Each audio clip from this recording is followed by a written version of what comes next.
എനിക്കിതിനെക്കുറിച്ച് അറിവില്ലായിരുന്നു. ഇങ്ങനെ അനുമതി വാങ്ങണമെന്നോ അല്ലെങ്കിൽ KCB നിയമങ്ങളെക്കുറിച്ച് എനിക്ക് അറിവില്ലായിരുന്നു. ഇവിടെ വന്ന് ഇത് മീറ്റർ സഹിതം ഊരിക്കൊണ്ടങ്ങ് പോയത്. പിന്നെ ഞാനും പോയി KCB ചെന്ന് കാര്യമുള്ള സത്യാവസ്ഥയെല്ലാം തുറന്ന് പറഞ്ഞു. അവർക്ക് ഒരു നയവും നമ്മളോട് കാണിക്കുന്നില്ല. യഥാർത്ഥത്തിൽ ചെയ്ത ആളുകളുടെ തൊഴിലാളികളുടെ മൊഴിയെടുക്കാനോ അതിനെക്കുറിച്ച് അന്വേഷിക്കാനോ KCB തയ്യാറായിട്ടുമില്ല. അതുകൊണ്ട് തികച്ചും അനീതിയാണ് ഈ വിധവയോട് KCB കാണിച്ചിട്ടുള്ളത്. വൈദ്യുതി ബന്ധം വിച്ഛേദിക്കുക മാത്രമല്ല, പുഷ്പലതയുടെ വീട്ടിലെ മീറ്റർ അടക്കം KCB ജീവനക്കാർ എടുത്തുകൊണ്ട് പോവുകയും ചെയ്തിരുന്നു. എന്നാൽ 13-ാം ദിവസം കാര്യങ്ങൾ മറിഞ്ഞിരിക്കുന്നു. പുഷ്പലതയുടെ വീട്ടിലെ വൈദ്യുതി ബന്ധം പുനഃസ്ഥാപിച്ചിരിക്കുന്നു. മാത്രമല്ല, പിഴസംഖ്യയിൽ വലിയ കുറവാണ് വരുത്തിയിട്ടുള്ളത്. ഇടപെട്ടത് നല്ല ഫലമുണ്ടാക്കിയത് റാന്നി MLA പ്രമോദ് നാരായണനാണ്. നമ്മുടെ മുമ്പിലൊരു ക്രിസ്മസ് നക്ഷത്രം തെളിയാതെ നിൽക്കുകയായിരുന്നു കഴിഞ്ഞ 13 ദിവസമായി. ഈ നക്ഷത്രം ഈ ക്രിസ്മസിന് തെളിഞ്ഞില്ല, ഇരുട്ടായിരുന്നു. ഇന്നാണ് ആ വീട്ടിൽ വെളിച്ചം പുനഃസ്ഥാപിച്ചത്. ലൈഫ് പദ്ധതിയിൽ കിട്ടിയ വീട്, അനുബന്ധമായി നിർമ്മിച്ച ഷെഡ് സുരക്ഷിതമാക്കുന്നതിനുള്ള വെൽഡിംഗ് ജോലികൾ കഴിഞ്ഞ 15-നായിരുന്നു. വൈദ്യുതി ഉപയോഗത്തിന് മുൻകൂർ അനുമതി തേടിയിരുന്നില്ല. മാത്രമല്ല, തൊഴിലാളികൾ വൈദ്യുതി ഉപയോഗം മീറ്റർ രേഖപ്പെടുത്താനുള്ള തിരിമറിയും നടത്തി. പിഴയായി നിശ്ചയിച്ച 57,005 രൂപ ഒടുവിൽ 1,429 KCB കുറവ് ചെയ്തു. എനിക്കിന്ന് വെട്ടം ലഭിച്ചതിൽ ഭയങ്കര സന്തോഷമുണ്ട്. ഈ നടപടികൾ നടന്നതിൻ്റെ വെളിച്ചത്തിൽ എനിക്കിത് ലഭിച്ചതിന് ഞാൻ അതിന് കടപ്പെട്ടിരിക്കുന്നു. എല്ലാവരോടും നന്ദി സ്നേഹവും അറിയിക്കുന്നു. മാനുഷിക പരിഗണന ഉണ്ടാകണമെന്ന അഭ്യർത്ഥനയുമായി MLA വകുപ്പ് മന്ത്രിയെ വരെ സമീപിച്ചു. അതിന് നല്ല ഫലം കിട്ടി. എല്ലാ നിയമത്തിൻ്റെയും ആത്യന്തികമായ ലക്ഷ്യം നീതി കൂടിയാണ്. ഒരു പാവപ്പെട്ട സ്ത്രീയോട് നിയമലംഘനത്തിൻ്റെ പേരിൽ പിഴ ഈടാക്കുമ്പോൾ അത് അനീതിയാകരുത് എന്ന നിലപാടാണ് MLA നിലെടുത്തത്. ഞാൻ ഇക്കാര്യത്തിൽ മാതൃഭൂമിയോടും പ്രത്യേകമായി എൻ്റെ നന്ദി പറയുകയാണ്. ഈ ജനകീയ വിഷയം സർക്കാരിൻ്റെ ശ്രദ്ധയിൽ വരുന്നതിലും അതിനകത്തുള്ള ഒരു അനീതി ചർച്ച ചെയ്യപ്പെടുന്നതിലും മാതൃഭൂമിയുടെ വാർത്ത ഒരുപാട് സഹായിച്ചിട്ടുണ്ട്. അയിരൂർ ഗ്രാമപഞ്ചായത്ത് കോൺഗ്രസ് അംഗം അഭിനു മത്തായിയാണ് വിഷയം MLAയുടെ ശ്രദ്ധയിൽ കൊണ്ടുവന്നത്. എന്നോട് എൻ്റെ വാർഡിലെ ആൾക്കാർ ആദ്യമായിട്ടൊരു കാര്യം പറഞ്ഞതാണ്. അത് 100% എനിക്കത് കൃത്യമായിട്ട് ചെയ്യണമെന്നുണ്ടായിരുന്നു. അപ്പം ഞാൻ അതിൻ്റെ ബേസ്മെൻറ്റിൽ തന്നെ ആ മേഡത്തിനെ പോയി കണ്ടു.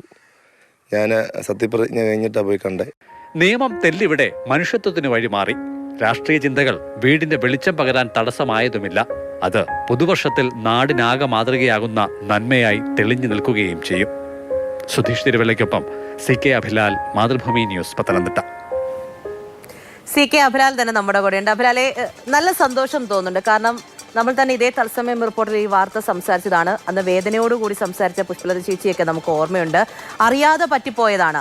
അപ്പോൾ അതിലൊരു ഇടപെടൽ ഉണ്ടാകുന്നു, നമ്മളുടെ വാർത്ത തുണയാകുന്നു എന്ന് പറയുമ്പോൾ ഒരുപാട് സന്തോഷമുണ്ട്. ക്രിസ്മസ് സമയത്തൊക്കെ ഒരുപാട് സങ്കടമായിരുന്നു എന്നുണ്ടെങ്കിൽ ഇപ്പോഴും ക്രിസ്മസ് ആണ്. ആ വീട്ടിലേക്ക് വെളിച്ചം വന്നിരിക്കുന്നു. പുതുവർഷം ഉൾപ്പെടെയുള്ള കാര്യങ്ങളിൽ ഇനി ഒരുപാട് സന്തോഷവും ഉണ്ടാകും ആ വീട്ടിൽ. സത്യത്തിൽ ഏറെ സന്തോഷം നൽകുന്ന നിമിഷങ്ങളിലൂടെയാണ് കടന്നു പോകുന്നത്. കാരണം അടുക്കള ജോലി ചെയ്ത് കുടുംബം പുലർത്തുന്ന വീട്ടമ്മ, ലൈഫ് പദ്ധതി പ്രകാരം കിട്ടിയ വീടിന് ഉടമ കൂടിയാണ് അവർ. അത്തരത്തിലൊരാളുടെ ഭാഗത്തുനിന്നുണ്ടായ വീഴ്ചയ്ക്ക് ഇത്ര കനത്ത ഒരു തുക പിഴയായി ഈടാക്കുന്നതിൽ ന്യായമില്ല എന്നുള്ളത് തന്നെയായിരുന്നു MLA പ്രമോദ് നാരായണന്റെ തുടക്കം മുതലുള്ള നിലപാട്. അപ്പോൾ ന്യായം ലഭ്യമാകുന്നതിന് വേണ്ടി, അല്ലെങ്കിൽ നീതി അവർക്ക് ലഭ്യമാക്കുക, ആ വിഷയത്തിൽ മനുഷ്യത്വപരമായ ഒരു സമീപനം ഉണ്ടാകണമെന്നുള്ള ആവശ്യവുമായി അദ്ദേഹം KCB ഓഫീസ് മുതൽ വകുപ്പ് മന്ത്രിയുടെ ഓഫീസ് വരെ ബന്ധപ്പെട്ടു. അങ്ങനെ 2 ദിവസം നീണ്ടുനിന്ന ശ്രമങ്ങളാണ് ഏറ്റവും ഒടുവിൽ ഫലം കണ്ടത്. ചുരുക്കത്തിൽ പുഷ്പലതയുടെയും മകൻ്റെയും ക്രിസ്മസ് ദിവസം തന്നെയാണ് ഇന്ന്. ആ വീട്ടിൽ ക്രിസ്മസ് ദീപം തെളിയുകയാണ് ഉണ്ടായിട്ടുള്ളത്.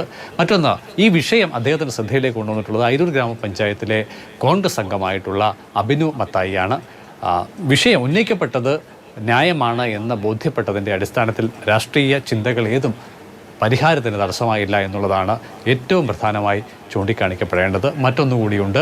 വൈദ്യുതി മോഷണം ആരോപിച്ച് KCB പോലീസിൽ പരാതി നൽകിയിട്ടുണ്ട്. ആ വിഷയത്തിൽ നിയമപരമായി ചെയ്യാൻ കഴിയുന്ന സഹായം MLA ഉറപ്പ് നൽകുകയും ചെയ്യുന്നു. ശരി അഭിലാൽ. അപ്പോൾ മനഃപൂർവ്വം ചെയ്തതല്ല എന്ന് മാത്രമല്ല, അറിയില്ലായിരുന്നു, അങ്ങനെ ഒരു കാര്യം ആ വീട്ടമ്മയ്ക്ക് അറിവേ ഇല്ലായിരുന്നു. അപ്പോൾ അതിനു മുന്നിലൊരു പോരാട്ടം നടത്തേണ്ടി വന്നു. അതിന് ഒരുപാട് ആൾക്കാർ കൂടെ ഉണ്ടായിരുന്നു. മാതൃഭൂമി ന്യൂസിന്റെ തത്സമയ റിപ്പോർട്ടിലൂടെ തന്നെ ആ വാർത്ത പുറം ലോകത്തേക്ക് വന്നു. ആ ഒരു പശ്ചാത്തലത്തിൽ കൂടിയുള്ള ഒരു ആശ്വാസം ആ ഒരു കുടുംബത്തിലേക്ക് എത്തുന്നു എന്ന് പറയുമ്പോൾ സ്വാഭാവികമായിട്ടും ഞങ്ങളെ സംബന്ധിച്ച് ഒരുപാട് സന്തോഷം നൽകുന്ന ഒരു കാര്യം തന്നെയാണ്. അങ്ങനെ പ്രതിസന്ധികളൊക്കെ ഉണ്ടായിരുന്നു, വലിയൊരു പിഴത്തുകയാണ്, അതൊക്കെ കുറച്ചുകൊണ്ട് വന്നിരിക്കുകയാണ്. ഇനി ഭയപ്പെടേണ്ട കാര്യമൊന്നുമില്ല, ആശങ്കപ്പെടേണ്ട, സങ്കടപ്പെടേണ്ട. ആ ഒരു നല്ല വെളിച്ചം ആ വീട്ടിലേക്ക് എത്തിയിരിക്കുന്നു എന്ന് കേൾക്കുമ്പോൾ തന്നെ വീണ്ടും വീണ്ടും സന്തോഷം അറിയിക്കുകയാണ്. ശരി അഭിലാൽ.